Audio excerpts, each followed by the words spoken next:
दोस्तों, फेसबुक का प्रेम कब टूट जाए इसका कोई भरोसा नहीं होता है।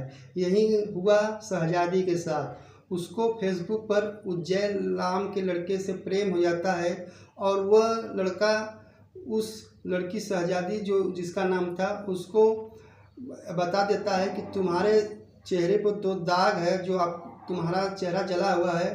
हमारे यूएई में एक हमारे फूफा जी रहते हैं, उनके पास चले जाओ, वहाँ पर तुम्हारा ये रोग ठीक हो जाएगा।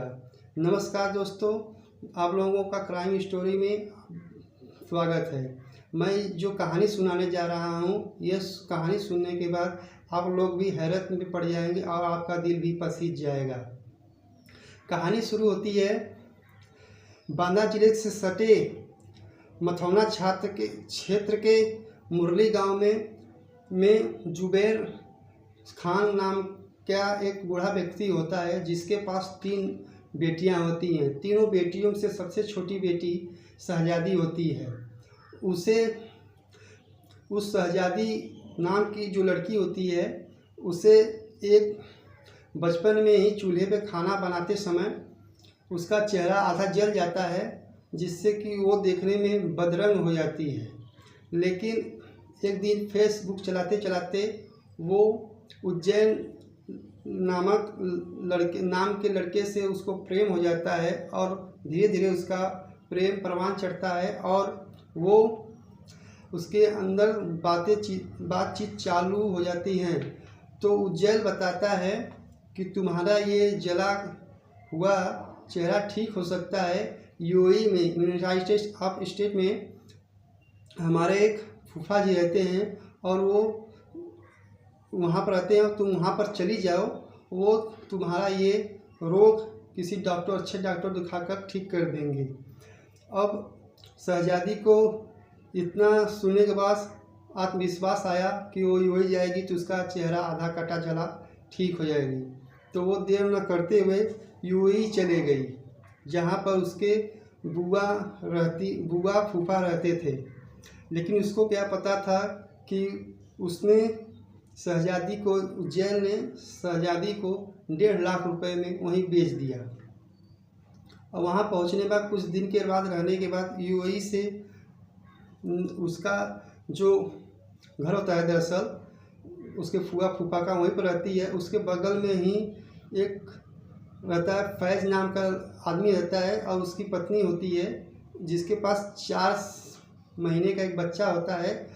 और वो शहजादी उसी के साथ घुल मिल जाती है और उसको खिलाती है।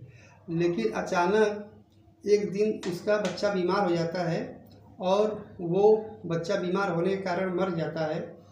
तो जो फैज़ होता है, बच्चे का बाप होता है, वो आरोप शहजादी पर लगाता है कि तुमने ही मेरे बच्चे को मारा है, तुमने ही उसे ख़त्म किया है, तुम्हारी वजह से ही सब कुछ हुआ है। तो यूएई के थाना क्षेत्र में जाकर रिपोर्ट कर देता है, FIR कर देता है। तो अब शहजादी का वहाँ तो पैरवी करने वाला कोई नहीं था, उल्टे ही उज्जैन ने उसे फूफा के पास भेज कर फंसा ही दिया था और फंसा कर रखा था और उसे 1.5 लाख रुपए में भी बेचा था, जिससे अब उसे समझ में नहीं आ रहा था कि अब वो क्या करे। तत्काल कोर्ट ने उसे मई 2023 को फांसी की सज़ा दे देती है।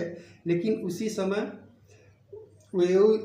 यूएई में बाढ़ आ जाती है, जिससे कि सारे देश में हाहाकार मच जाता है और उसकी फांसी को टाल दिया जाता है। यूएई में सज़ा देने की एक प्रथा है कि वहाँ पर ईंट पत्थर मारकर सज़ा दी जाती है। लेकिन 2020 में संशोधन किया जाता है वहाँ के कानून में कि अब किसी को सज़ा दी जाएगी तो उसे सीधे गोली मारकर सज़ा दी जाएगी। हालांकि उस समय बाढ़ आने के कारण और एक रईस आदमी की मृत्यु हो जाने के कारण उसकी फांसी टल गई। लेकिन अब उसे 20 सितंबर के बाद कभी भी फांसी दी जा सकती है। अब यहाँ उसके पिता जुबैर खान है, वो जाकर वित्त आयोग में, विदेश मंत्रालय में गुहार लगाए हुए हैं कि किसी तरह से उनकी मदद की जाए। उनकी बिटिया फंसी हुई है और शहजादी को किसी तरह बचाया जाए। अब देखना है कि 20 सितंबर के बाद आखिर उसकी फांसी होती है या वो फांसी से बचती है या विदेश मंत्रालय कुछ करता है। लेकिन देखने को तो यही मिलता है कि किसी पर भरोसा कर उसके साथ तुरंत अटैच हो जाना ये ठीक बात नहीं होती है। और यही हुआ शहजादी तो फंसी हुई है और अपने परिवार के साथ वो एक बार बात फ़ोन पर की थी, जिससे कि वो बताती कि 20 सितंबर के बाद कभी भी मुझे फांसी दी जा सकती है या तो फिर गोली मारकर मुझे मृत्यु दी जा सकती है। तो इस कहानी में स्टोरी में यही है कि किसी पर विश्वास कर तुरंत विश्वास नहीं कर दिया जाना चाहिए। चलिए दोस्तों, अगले वीडियो में फिर मुलाकात होगी एक नई क्राइम स्टोरी के साथ।